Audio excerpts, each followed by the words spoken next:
بسم اللہ الرحمن الرحیم۔ ناظرین، اسماعیل خان ایک نئی ویڈیو کے ساتھ آپ کی خدمت میں حاضر ہے۔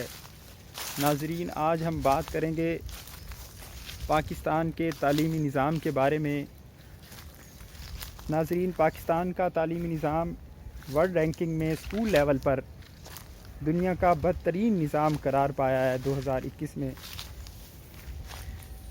یعنی جو بدترین 10 ملک تھے اس میں پاکستان بھی شامل تھا، اور دنیا کے بہترین ملکوں میں Finland, Japan, Korea, Denmark اور اس طرح کے دیگر ممالک بھی شامل تھے۔ اسکول لیول پر بہترین ملکوں میں اسرائیل بھی شامل تھا، شاید 9واں یا 10واں نمبر ہے اس کا۔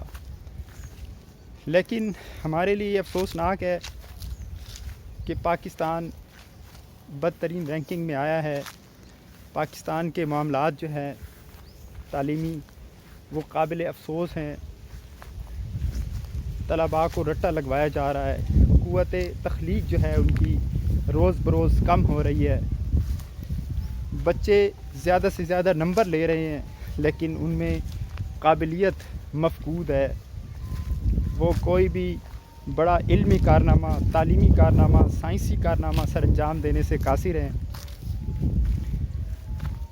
اور جب پھر وہ یونیورسٹی لیول پر جاتے ہیں تو ان کے دماغ رٹے کی مشین بن چکے ہوتے ہیں، قوت تخلیق سے عاری ہو چکے ہوتے ہیں، جس کی وجہ سے پاکستان علم و سائنس میں، ٹیکنالوجی میں، ترقی میں دنیا سے بہت پیچھے رہ گیا ہے۔ اتنا پیچھے کہ پاکستان کا کمپیئر کرنا بھی مشکل ہے دوسرے ملکوں سے۔ ایون کہ پاکستان اپنے خطے میں بھی پیچھے رہ گیا ہے، اپنے ہم مسلک مسلمان ملکوں میں بھی پیچھے رہ گیا ہے۔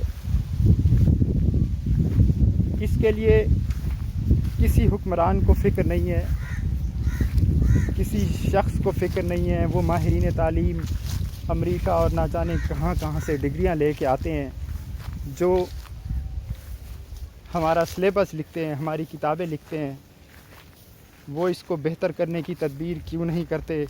اس کی وجوہات سمجھ سے باہر ہیں۔ آخر ایسی کیا وجہ ہے کہ پاکستان کے نظام تعلیم کو بہتر نہیں کیا جاتا؟ اس میں رٹے کو بڑھایا جا رہا ہے، اس میں طلباء پر برڈن ڈالا جا رہا ہے، تعلیم کو مشکل سے مشکل تر کیا جا رہا ہے۔ حالانکہ تعلیم کی جو جدید تحقیقات ہیں اس میں تعلیم کو آسان سے آسان تر کرنے کی کوشش کی جا رہی ہے۔ اس پہ ریسرچ دن رات جاری ہے کہ کیسے تعلیم کے عمل کو بچوں کے لیے آسان کیا جائے، ان کے لیے خوشی کا باعث بنایا جائے، تعلیم ان کے لیے خوشی کا باعث ہو، ان میں قوت تخلیق کو پیدا کرے، وہ معاشرے کے مفید شہری بنے، وہ ملکوں کو چلانے والے بنے، قیادت کی صلاحیت ان میں پیدا ہو، لیڈر بنے، لیڈرشپ کی صلاحیت ہو، سائنسدان پیدا ہوں، مفکر پیدا ہوں، تھنکر پیدا ہوں،